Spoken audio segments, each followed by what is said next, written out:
Pritisak je koliko nešto pritiska, okej? Dakle, koliko smo jako pritisnuli. Atmosferski ili vazdušni pritisak je koliko vaznog pritiska nema. Vetar nastaje kad imate na dve lokacije različite atmosferski pritisak. I onda vetar duva sa visokog ka niskog kako bi se izjednačio temperature. E sad, kako nastaje tornado? Ono što mi ovdje. Treba da nas udari topao i hladan vetar. I kako nastaje ovo vertikalno kretanje, a ovo ukrug nastaje baš zbog tog.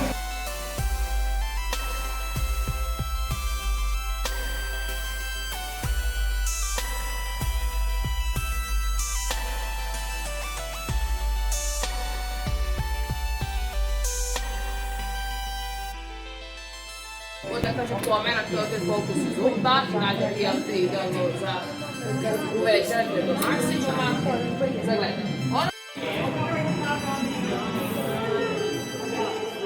Evo je moja.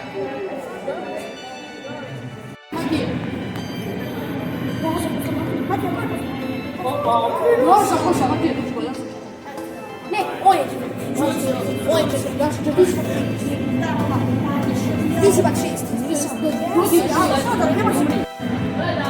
Samo nešto zadaš. Aj, ispravi ga, ispravi.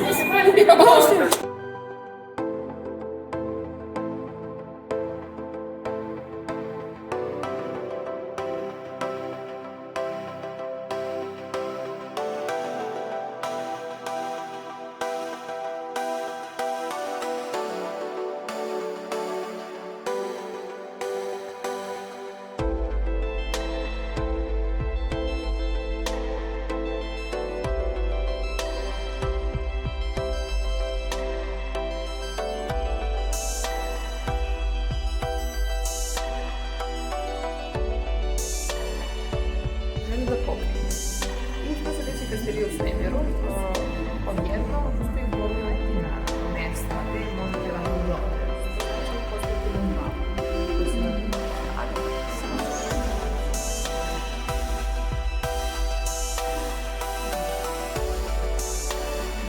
Jeste ovaj konac koji se vrti. Da li ovdje ima neko ko zna kako se ovo zove? Nije. Nije se. Kako će da... A ste čuli za talas? To.